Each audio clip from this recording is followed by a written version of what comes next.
Okay, algebra, this is chapter 9, section 7. We're factoring special products today. This is kind of a fun day, taking us back to special patterns when we were multiplying. Okay? And it's the second to last section. We'll only be here one day. There are a couple of special products that we learned. Do you remember the names of them? Well, you'll remember now. We're going to divide and we're going to get this pattern called the difference of two squares. The difference of two squares. So let's start with an actual example, and then you'll see the pattern that you learned when we were multiplying polynomials. Maybe you can name it. Okay? So when I look at this, the reason that this is called the difference of two squares is, do you see the difference here? What does difference mean? The difference, good, subtraction of two. Are these both perfect squares? Yeah. Yes. So if we are asked to factor this, we might start the way we already did with our other factoring. We might start with two binomials, right? And what do you think could be possible in the first positions of these binomials? What times what could give you 4y squared? 2y. Okay, so you're taking the square root, aren't you? The square root of 4y squared is 2y. So 2y times 2y could get us back to 4y squared. Okay? And then what about 64? What would the square root of 64 be? 8. 8. So since it's a perfect square, if we take the square root, we could have 8 in both of these positions. There is no middle term. This original thing is a binomial. So how could we have our outside inside cancel out? Wait, couldn't... Lauren? A positive and a negative. And what did we call this? When we had, we're adding the same terms that we're subtracting. Look at this. 2y plus 8, 2y minus 8. The blank and blank pattern. The sum and difference. There it is. Okay. So when we have the difference of two perfect squares, it leads us to the sum and difference pattern. Okay? So here we have the difference of two perfect squares as a rule. Now pause and come back and finish the roll. Can you finish it, Archer? What is it? No, but we did 4y plus 6. And the pattern is? I got a plus b times a minus b. Beautiful, that's it. A plus b times a minus b, or we could say it in the other order, due to which property? Commutative. Very good, the commutative. Jocelyn is a pro on the property. Okay, so what happens when we look at this? I mean, is 12 a perfect square? No. No. And 48 isn't either. Okay, so we just have this binomial. There's these two terms in it. The first thing we will always want to look for with anything we're factoring, trinomials or binomials, is there a GCF? Is there a greatest common factor that could, factor into these two terms? What is it? 12. So let's pull the 12 out and see what we're left with. 12 times what gives us 12? And then 12 times what gives us 48 n squared? 4 n squared. Good. And then we say, are we completely factored? Or is this something that could be factored? Is this the difference of two perfect squares? Is 1 a perfect square? Yes. No. 1 times 1. 1 times 1, yes it is. Is 4n squared a perfect square? Yes. So let's see if you can factor that. And we simply take the square root of the first term, and you already said that was 1, so the first terms will be 1. This is the difference of two perfect squares, so we know we're going to end up with the sum and difference pattern. And the square root of 4n squared? 2n. 2n. And if you FOIL that, the outside inside cancel, or they're opposites. So we have completely factored this. Okay, the first one is actually y squared minus 9. So pause this, come back and check your answers. Okay, part A is done. Part B, is this the difference of two perfect squares? Yes. It is. The other thing that we could also ask is, do these terms have a GCF? What could you pull out of both of them? You could pull out 16. So if you can, you should. Okay? So 16 times what? 4. 4c squared minus 1. 1. Now, is 4c squared minus 1 the difference of two perfect squares? Yes, it is. So bring the 16. It's just a factor that's trailing along, right? And now we're going to end up with a sum and difference pattern, right? And so the square root of 4c squared is 2c. And the square root of 1 is 1. And notice the outside gives you negative 2c. The inside gives you positive 2c. So no middle. And you end up with the correct factors. Why couldn't you just do... Okay, so the question is, a person might have thought these were both perfect squares, so can't we just do 8c plus 4, 8c minus 4? The problem with this is it's not completely factored. Like if I gave you 16 and I said factor it, and you said 8 times 2, is that it? Are we done? No. That's kind of what you've done with this one here. It's not completely factored. What could come out of both of these terms here? 4. So you would say 4 times 2c plus 1. And here? Another 4, right? 2c minus 1.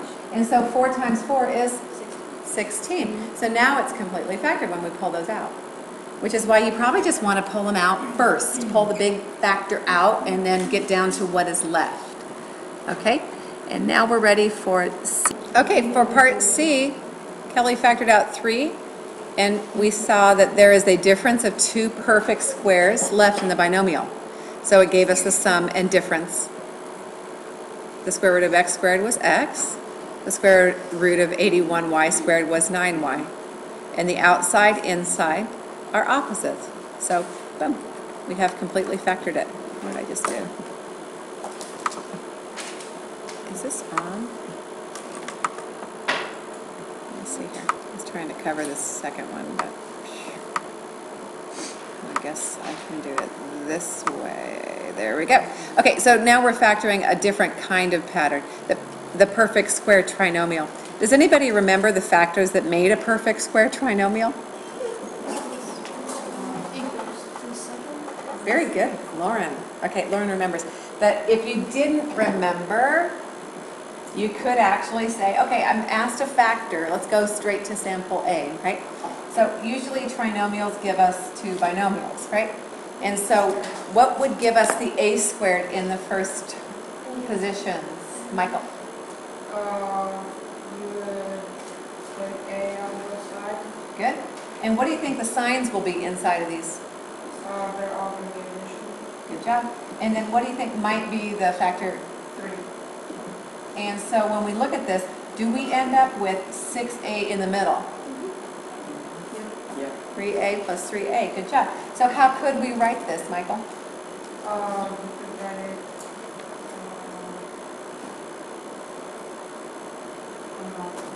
Lauren? I'm sorry. You just said 3 to the second. a plus 3 to the second. It's a square of a binomial. So the square of a binomial gave us a perfect square trinomial. And now a perfect square trinomial will factor to the square of a binomial. Okay, so this is a pattern that we tried. And remember, we square the first term, we square the last term, and in between we had 2 times a times b. 3a times 2 is 6a. So there's the pattern that we learned. Okay? So see if you can finish the rule if you're given these types of perfect square trinomials. If you have a squared plus 2ab plus b squared, what would the rule be, Andrew? Good job. Just what we just saw in that sample, right? Now, if the middle term is negative, how does that change the rule, Maddie? This middle term is negative, so how would the rule look a little different?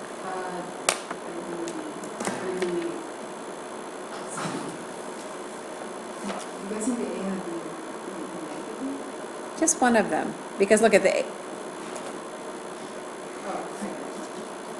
So it would be, Kelly? A minus b squared? A minus b squared, that's all. So when you multiply a times b in this second binomial, you get negative ab. Twice is negative 2ab. Okay, so let's try this one, see what you can find. Okay, so when you look at the first term, is it a perfect square? Yep. And is the last term? Yep. So you think, oh, it might be the square of a binomial if the middle term is 2ab. So let's find out what a and b would be. And so the square root of 9c squared is 3c. And the square root of d squared is just d. And this has a negative sign, so we would put a negative sign in the middle. Now, multiply the two together. 3c times negative d is? Negative 3c. Good. Negative 3cd times 2. Is that negative 6cd? Yeah. Yes, it is. So there you have it. The square of a binomial. Easy. Okay, so here are 3 more to try. And the first thing you ask yourself again is the first term a perfect square, Talia? Is the last term? Is that 4 not a perfect square? Oh, yes. It is.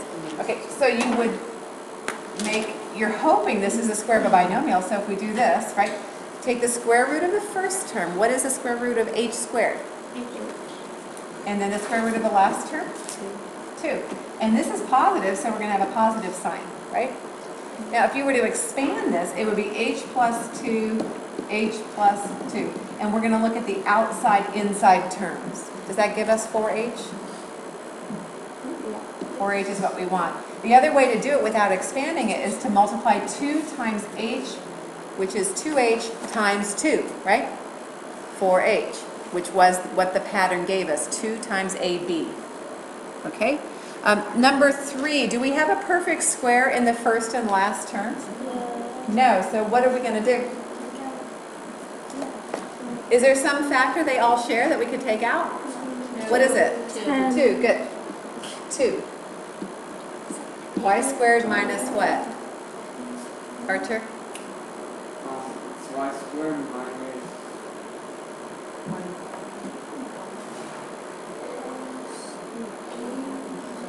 2 times what is 20? 10y plus 2 times what is 50? What? no, I mean 25. Good. Okay, now that we've pulled the 2 out, do we have perfect squares in the first and last position of this trinomial? Okay, so we're hoping that this is the square of a binomial, right? So what's the square root of y squared? And the square root of 25? Did you say 5? And what would the sign be? It'd be Negative. Now, to confirm that this is true, we multiply y times negative 5 and get negative 5y times 2. Is that negative 10y? yes. Yes, so we got it. There it is. And pause the video and come back and check number 4. Okay, after pulling out the GCF 3, we had a perfect square trinomial. And x squared is the first term, y squared is the last term, and in the middle we have 2 times x times y. 2 times ab. So we have it. Okay, what about solving a polynomial equation that has fraction coefficients? In your assignment on Thursday that you brought in today, you were asked to deal with decimal coefficients. And what did they ask you to do? Very good. Multiply by a power of 10 to blow it up, right? So what do you think we might do here? Blow it up. The best thing, the easiest thing I found to do when you have fractions in your equation, blow the whole thing up and get rid of the fractions, right? So what would we multiply by here to get rid of this fraction of 4? Good, 4. So you just multiply both sides, or the whole equation, whatever way you want to look at it, by 4. And when you do, in this case, we get 4x squared minus 20x. And then in this case, the 4 cancels with the 4, so plus 25 still equals 0. Okay? And so now, do we have a perfect square in the first and last terms? Yes. So now we can factor it the way we just did. Okay, because it's an equation, you can solve this, right? So the solution would be, JD? X equals 2 or 5 over 2. Am I frozen? Very good, 5 over 2. There's only one solution. What would make this binomial 0? There's only one solution. So some of our quadratic equations only have one. And there